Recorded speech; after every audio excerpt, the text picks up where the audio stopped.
We take a lot of things for granted these days. Smartphones, George R. R. Martin, The Office being on Netflix, and the availability of dead bodies.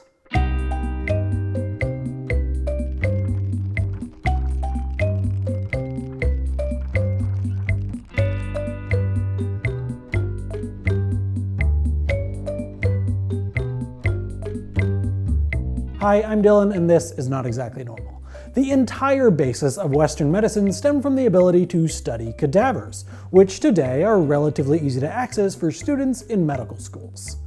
Easy enough to get a corpse. Just go to a med school. But it wasn't always that way. Welcome to the weird world of graveyard warfare. The face of medicine at the end of the 18th century was radically different than it is today. It was plagued with witch tales, home remedies, and folk medicine. But as we entered the 19th century, this would all begin to change. In the United States, the number of medical schools went from 4 in the year 1800 to 160 in the year 1900. Suddenly, the medical field began to gain traction. But there was a problem. There was a huge lack of cadavers for anatomy students to use to practice medicine. They were lacking for a few reasons. For starters, the majority of religious people viewed operating on cadavers as a grave sin, pun intended.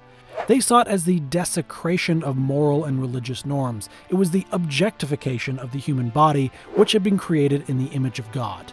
They saw it as dissecting God's work. Politicians were torn on the matter. The more conservative politicians condemned experimentation on human bodies, while the more liberal officials embraced the advancement of science.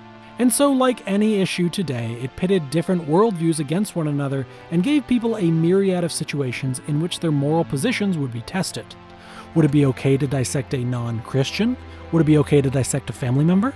And soon, this ideological war would transform into a physical war, complete with guns, explosives, and death. This is the story of how the actions of a few Ivy League students inadvertently led to the invention of the coffin torpedo. As more and more medical schools opened up, the barrier for entry became lower, and as more and more people entered the field, the profession lost some of the luster and gravitas that it once held. Entering medical school became a relatively easy way to move up the social ladder, and doctors became much more common. In order to stand out from the pack of faith healers, clergymen, and witch doctors that historically dominated the field, they needed to import the most cutting-edge science from Europe, where great advances in the field of anatomy were being made. Unfortunately, the key to understanding anatomy was having cadavers around that you could open up and study, but there weren't that many available. Some state governments allowed executed criminals to be dissected, but everybody else was protected by law. And at the time, there weren't enough criminals being executed to satisfy the needs of all these new medical schools. And so began the noblest of professions, body snatching. Hey Kramer, I dug Fredo up, now let's cut him open! Medical students began breaking into cemeteries or hiring people to break into cemeteries in order to dig up and steal dead bodies. This led to a series of 17 anatomy riots between 1785 and 1855, in which hundreds of people protested after their family members had been dug up by body snatchers and sold to medical schools. Between 1865 and 1890, the number of medical schools doubled in America, and as a result, body snatching increased across the country. It even went so far as murder, as it became profitable to kill somebody just to sell their corpse. As the black market flourished, laws were put into place to protect rich people, or respectable people, as they put it. This meant that a disproportionate amount of stolen cadavers were African American, Native American, and Irish immigrants, who were arriving in great numbers and in extreme poverty due to the potato famine. This law, protecting the rich, was put into place after the body of President William Henry Harrison's son was discovered in a medical school in Ohio. Body snatching was particularly problematic for the poor, as they would often use their savings to bury their loved ones only to find their graves unturned and their bodies missing just a few days after the funeral. It was during this golden age of body snatching that a few entrepreneurs thought that they could turn a profit by fighting back in the graveyard wars. The idea was to weaponize graves, so that if any would-be body snatchers tried to steal your loved one, they would get their faces blown off. They didn't need to weaponize every grave, just enough so that the possibility of running into a weaponized grave was enough to deter any would-be body snatchers. One of these entrepreneurs was Philip K. Clover, and he invented the coffin torpedo in 1878 to, quote, prevent the unauthorized resurrection of dead bodies. It was essentially a very short shotgun that was hooked up to a tripwire. The tripwires were placed around the arms and the legs of the body, and if the body was lifted, the wires would trip. They would release a spring and hammer mechanism, which would trigger a tube filled with a charge and lead balls, which would fire up at the grave robber, injuring or killing them.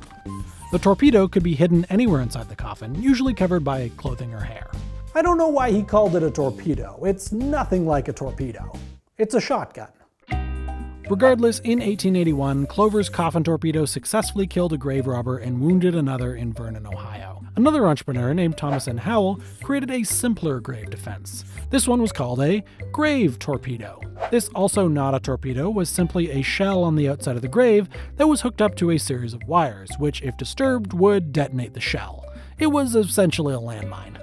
Though why he thought blowing up the corpse of someone's family member was better than having it stolen is beyond me. This cemetery armament, the cemetery gun, is dated much earlier, 1710. It involved hiding a gun near the grave, which would trigger via tripwire. Soon it became a bit of a cat-and-mouse game between the grave keepers and the grave robbers, as the grave robbers would enter the cemetery during the day in disguise, usually as women, to discern the location of the guns, which could be moved every day. Other grave robbing prevention methods were less exciting. Some involved placing coffins in wrought iron cages, and others involved burials in sealed shipping crates with hidden locks. Despite rather hilarious newspaper ads for these types of afterlife armaments and defenses, none were commercially successful, as they were exorbitantly expensive, and it was only the impoverished who were primarily victims of cadaver theft. Ultimately, the best defense against grave robbers ended up being a lot simpler and a lot cheaper than tripwire shotguns. It was to watch over the grave of your relative for a couple of days until their body had decomposed to the point where it was of little use to the medical community. Between the riots, the murders, and the demand for better medicine, by the end of the 19th century, new laws were put into place that allowed doctors to use unclaimed bodies for medical purposes. That and the advent of refrigeration, which allowed for bodies to be preserved longer, and the discovery of the X-ray, reduced the need for body snatching. And so ended the odd days of graveyard warfare. What a filthy job. Could be worse. How? Could be raining. What do you want me to talk about next? Please let me know in the comments, and be sure to subscribe for new episodes of Not Exactly Normal as often as I can make them. If you'd like to help me make episodes a bit more frequently by supporting me on Patreon, it would be greatly appreciated. Thanks for watching.